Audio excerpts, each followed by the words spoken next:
2 in the hill, George. We'll look second time. Well, 1, 2, 3.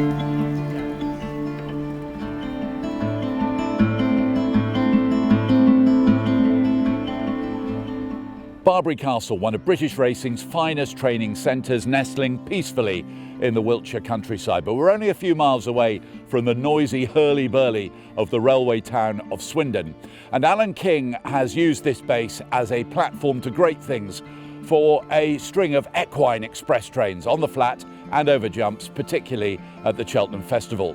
His challenge in 2022 is more about quality than quantity. It's headed by Edwardstone, leading contender for the Sporting Life Arkle Trophy, a race the King team has won twice in the past. Well, here we are, not too many days to go before the Cheltenham Festival. A sense of anticipation across the sport, and is that sense of anticipation as strong here at Barbury Castle as anywhere else? Yeah, I would imagine so. I mean, I think as the closer we get, the more the nerves will start to build. But we're fairly relaxed at the moment. But so 10 days to go, and I just learned over the years that you don't do anything different. Just train them as if it's a normal meeting, really. And you've been preparing horses, whether under your own name or with David Nicholson, for decades. Yes. Ahead of Cheltenham. And this week, whether it was 3 days in the past, now 4 days, this is the week, isn't it? Yeah, of course it is. And I think there's probably maybe too much emphasis on it. We try to win it all the way through the season and not just wait for Cheltenham, because otherwise you can have a very disappointing year. But no, it's a big week. But look, we've got we've got Aintree just round the corner as well, so there's lots to look forward to. And in terms of numbers, your numbers aren't that big, but the quality is very much there as far as your challenge on Cheltenham is concerned. Well, I hope so. I think we look like running 5 or 6 maximum, and I think obviously we've got one favourite. We've got a few in the betting that hopefully will run very well.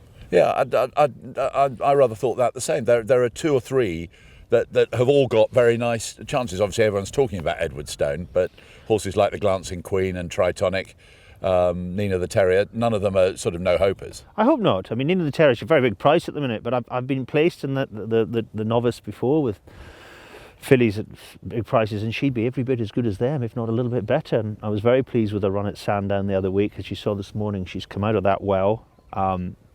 The more the ground dries, the better chance she would have. But I could see her running well at sort of, 33, 40 to 1. So let's concentrate on Edwardstone. So much interest in him now. Well, there was a good quote from you, wasn't he? He was a couple of seasons in the making, you said. So he did plenty of hurdling before really embarking on what's turned into an impressive chasing career. Exactly. I mean, we always thought he was very good. He didn't win a bumper, but I think he was second 3 times and bumped into some very useful horses. And he won first time out over hurdles, but he was always a little bit keen and free, and we used to have to try and drop him right out and get him to race properly. And as the season went on last year, those big handicaps, he learned an awful lot. And as I said, it's taken a couple of years to get him where we are. And now that he relaxes very well, you can ride him just off the pace, which is, he was probably running a lot better in those top handicaps than it appeared, because he was coming from right out the back and finishing full 5th, making up a lot of ground. But now we can ride him just behind, so it should make life a little bit easier. So was that all about maturity and maturing? Yeah, and getting him to race properly. Yeah, He was a bit too enthusiastic as a youngster. So using up too much energy at the wrong part of the race. You couldn't just drop him in behind the leaders, because he'd end up pulling to the front, so you had to drop him right out and get him to switch off, and you were halfway before you could start riding a race. So it was just typical of a young horse. It took a bit of time to teach. Then you did embark on a steeplechasing career. You got an unseated rider, and then you went back to hurdling. Well, if he had won on that chasing debut, we would have kicked on last year and probably gone to the Arkle. But when I think it was at the end of January, and I just felt it was too late now to continue, so we switched him back over hurdles. And he ran on the Betfair, he ran in the County, and ran at Aintree, and they really put a man on it, made a man of him. So he was this sort of enthusiastic kid, was he, so to speak? Yeah. And it just sort of knocked the rough edges off. Knocked the rough edge, and he can still get very fresh, and that's why I was very keen to give him a prep. The Kingmaker. I didn't want to go straight to Cheltenham on having not run since day after Boxing Day. I just thought he could be too fresh for that. Whereas the Glancing Queen, I was quite happy to leave her. She hasn't run since New Year's Day, and she's got very good form fresh, and she doesn't get too silly about it, whereas he can just be a little bit bull in a china shop when he's in top form. And just looking at him, he's a magnificent looking specimen. What's he like as a character about the place? Oh, he's grand. I mean, Caroline looks after him and absolutely adores him, and he's very special. I haven't had one as good as him for a long time. Well, that's quite a statement from somebody who has had quite a lot of good ones over the years. So how do you assess his ability specifically? He's good, you know. I mean, and this season it's all gone well, and he's built up and progressed. But you know, as I say, we haven't had one quite as good as him for a number of years. That said, first time out, he was actually brought down. So yeah, that was unfortunate. I mean, so you must have slightly thought, well, you are first time in fences. Now we've been brought down.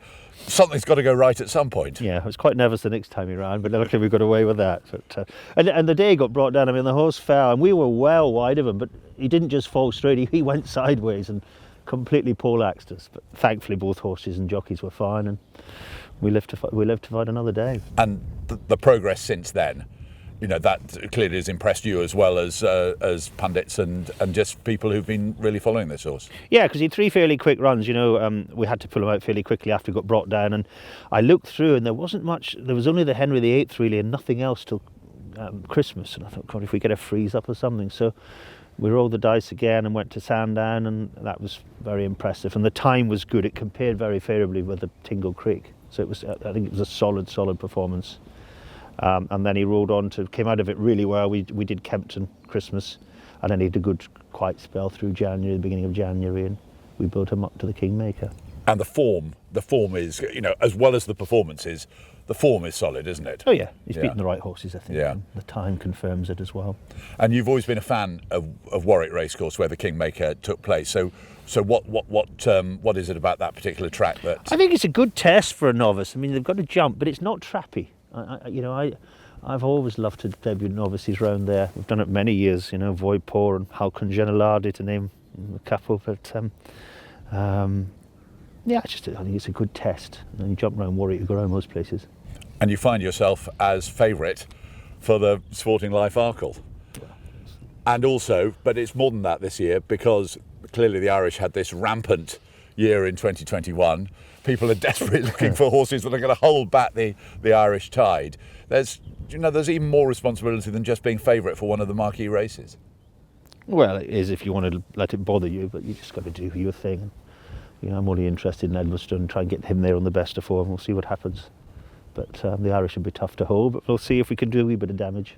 I know what your answer to this is going to be. I don't care about the other horses, there for other trainers to worry about. But you must have assessed those other performances. I watched the Arkle at Leopardstown. I thought Gordon's mare was a bit unlucky not to win, but I did think it's the first proper race that Willie's horse has had, and he might just come on a bundle for that. You know, he's second on over fences. I think they took half the fences out, and he basically just had to gallop round on the flat. So I think he might have come on a great deal for that run. So look, they'll be tough to beat, but we'll give it our best shot. And when you have a favourite and a horse that you say has been one of your best for some time, that must bring, even though you standing there you look so laid back and etc., that must bring a certain amount of nervousness. Oh, it will on the day, don't get me wrong. I mean, I'll probably be struggling to eat any lunch on the Tuesday, but that's what you do the job for, you know. You want the good horses, you want to have the nerves and the anticipation. But no, hopefully it won't kick in too early. So you don't have endless sleepless nights in the... Oh, it'd take a lot more than a horse race to stop me from sleeping. I sleep 8-9 hours a night very comfortably. And I think it's probably people just trying to pick holes in Edwardstone, because obviously the season's gone so well. But they do look at his record at Cheltenham, and he hasn't actually won there. Yeah, but he's done some very solid races. He's run very well in a couple of great woods. When I said, you know, we had to ride him from the back of the field, so you could probably upgrade those performances. But look, I see no reason why he shouldn't handle it. And it's a race, the Sporting Life Arkle, that you've won twice in the past. When you were David Nicholson, you won it as well with the great Waterloo Boy. Yeah. So what about Voy Por Ustedes and My Way to Solzen? They were good horses. They really responded well to different the urging. types. I mean, both of those were had run in France before they came here. And My Way, I mean, we did a strange thing. He came back from winning the Stayers to running in the Arkle the following year. He was a very good horse, huge amount of ability. Voy Por wouldn't have been as good, but my God, he was tough. And then he won a Queen Mother. He loved a battle, you know. I always said if you could put Voy Por's sort of brain into My Way to Souls, and we would have had a champion. So talking about Voy Por specifically, he won the Kingmaker, didn't he? Though it wasn't actually at Warwick. I think that was at Wincanton. Yeah, Warwick was abandoned, so we went to Wincanton for it, and yeah. So can you compare Voy Por and or My Way to Souls and Edwardstone? Not really. Different type of horses completely. Right. Yeah. So in what way so different? Well, as I say, Voy Por was a slight little horse that run a few times in France. My Way was a big staying type that had speed, and the difference is this horse, we've had him since he was a baby, so we've seen him right the way through. And I don't really like comparing them. They were all very special to me. And Waterloo Boy, way back. Yeah, I mean, he was, again, probably lacked a bit of ability, but was the toughest horse going, and I don't know how we did it. Savant Loire took us apart at Ascot in the warm-up, and then we turned the tables at Cheltenham, but wonderfully tough horse. And yeah, he loved a battle. And though Voy Por and My Way, they kept coming back to Cheltenham as well. They were real Cheltenham parts of the furniture during their periods, weren't they? They were indeed, yeah. No, as I said, I hadn't one like that for a few years. It's nice to have one again that I think's in that sort of bracket. So Voy Por is obviously a very good one for you, My Way to Souls and others as well. So you've said this a couple of times, been quite striking, how good Edwardstone is. So I know you don't like comparing, but so where does he, where is he ranking over the last, you've been training nearly 20 years? Yeah, well, he's back to where we were probably in the mid sort of 2000s, and then the last, we haven't had a Cheltenham winner since Uxizondra, which is far too long. But a lot of them have actually hit the crossbar, But he's, as I said, he's the best I've had. I think he's the best I've had for a number of years. And you said you've had him since he was a baby. So I'm just going to wipe my nose. That's rather unattractive. You say you've had him from a baby. The other nice part of this whole story is here is a nice horse with plenty of ability with owner breeders as well. Yeah, they're great. I mean, Robert and Ian, they have a couple of 2 or 3 dams of mares at home, and they breed everything. And the exciting thing is we've got Edward's full sister just arrived. She'll hopefully run a bumper this spring, going well. I'm not saying she's as good as him, but we like her. She's called Nothing to Chance. And then there is either a 2-year-old or a yearling by Blue Brazil, who I think is the best young stallion out there, or best jump stallion out there. And she's due to go to Walk in the Park this year. So I'll have to keep stallions. I'll have to keep training jumpers for a few years, hopefully. Look forward to them. Funny you should bring that up, because obviously you're very well known in flat circles as well now, winning lots of big races on the flat. Every time I meet you, I almost wonder what's the proportion these days in terms of whether you're a jumps trainer or a flat trainer. Once upon a time, it would have been 100% jumps. Yeah. But I think it's probably about 60-40 jumping, but it's getting closer. It's balancing, levelling out a wee bit. And look, there's no way, I have no intention of giving up the jumpers. I still love them, but I'm going to hopefully just keep creeping up with trying to get better quality flat horses as well as we go along, That may progress on and move on to jumping afterwards. Well, yeah, I mean, the few good ones we've had, actually, they were too good to go jumping. So, I mean, Trueshan was a perfect example. We thought he might have a bit of fun on the flat and then go hurdling. And he's schooled, he jumps really well, but at the moment he's staying down the flat route. And my first Royal Ascot winner, Primitivo, I mean, I think he won 4 on the bounce, but we got such an offer from Hong Kong, he had to go, which was a great shame, but there was, you just had to move him on, which was, he would have made a lovely jumper further down the line. You were telling us a story earlier on how when you were at school you used to be keen to follow Fred Winter and John Frankham, then you were with David Nicholson, and now you're doing this here.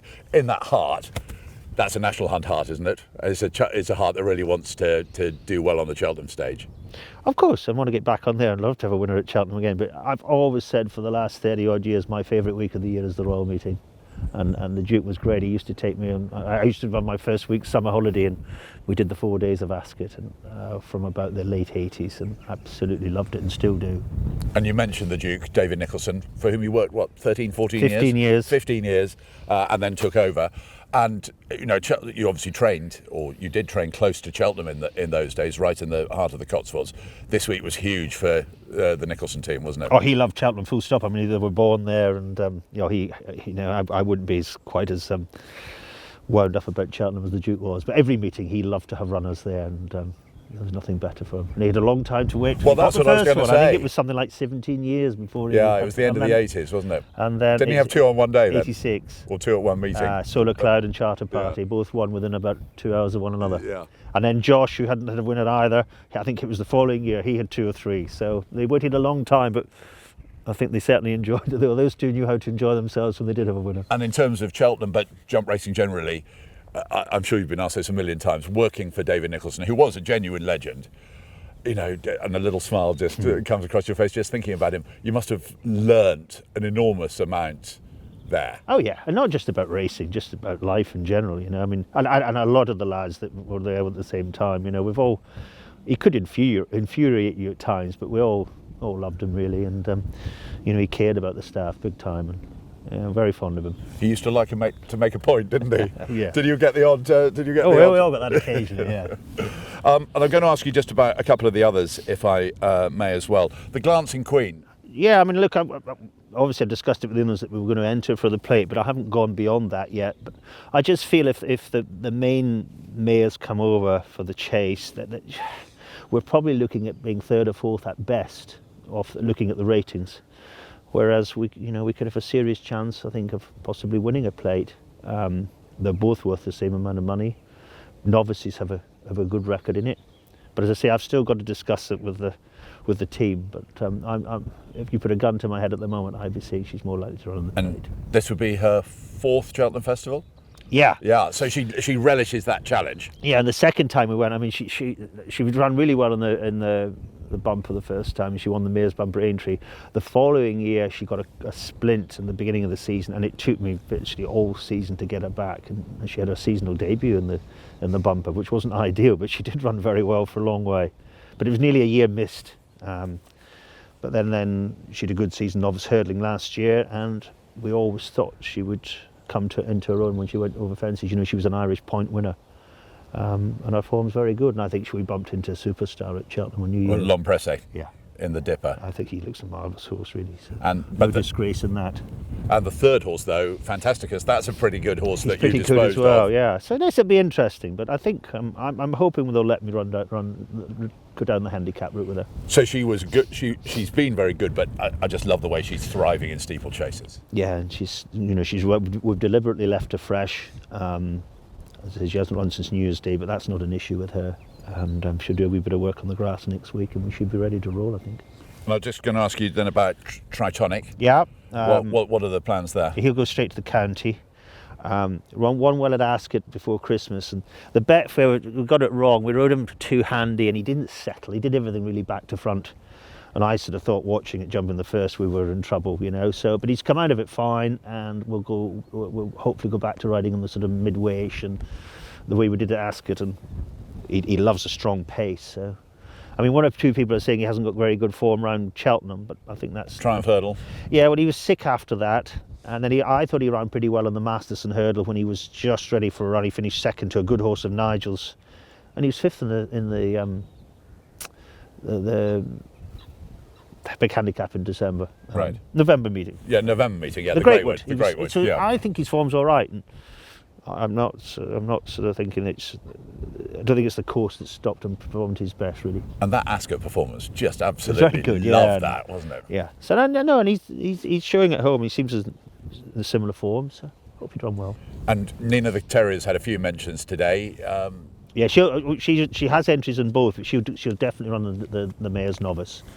I think a hard run 2 miles will suit her, especially if it dries up. You know, the better the ground, the better she'd be. But as I said, I was very happy with the Sandown run.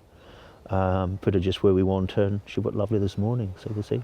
And 2 quick final things. Ireland, 23.5 at the last festival. That was clearly a rout. What are you thinking for this year, especially as you're in the eye of that storm with Edwardstone and one or two others? I don't really want to go down that route, to be honest. We'll see. I don't know.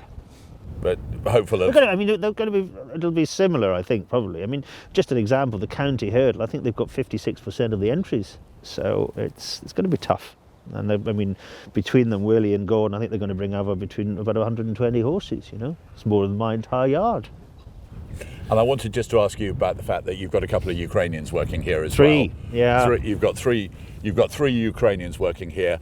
These are difficult times for the whole world, but for your three members of staff who are Ukrainian. You're heartbreaking for them. Their families are there, and they've been with me for years, and they go back home every summer for 2 or 3 months, and Vassal's got his own farm over there, and it's heartbreaking. It really is. So a real boost for them as well as for everyone else if these horses could go and run well at Cheltenham. Yeah. But I think racing's pretty trivial compared to what's happening over there. Well, look, best of luck at Thanks, Cheltenham, Cornelius. and thanks very much for chatting today. Edwardstone, the Glancing Queen, Tritonic, Nina the Terrier, one or two others as well. It may not be the biggest team ever sent by Alan King from Barbury Castle to the Cheltenham Festival, but it still feels powerful. And I don't know about you, but I was getting positive vibes that 2022 could provide another lucrative festival for this king and this castle.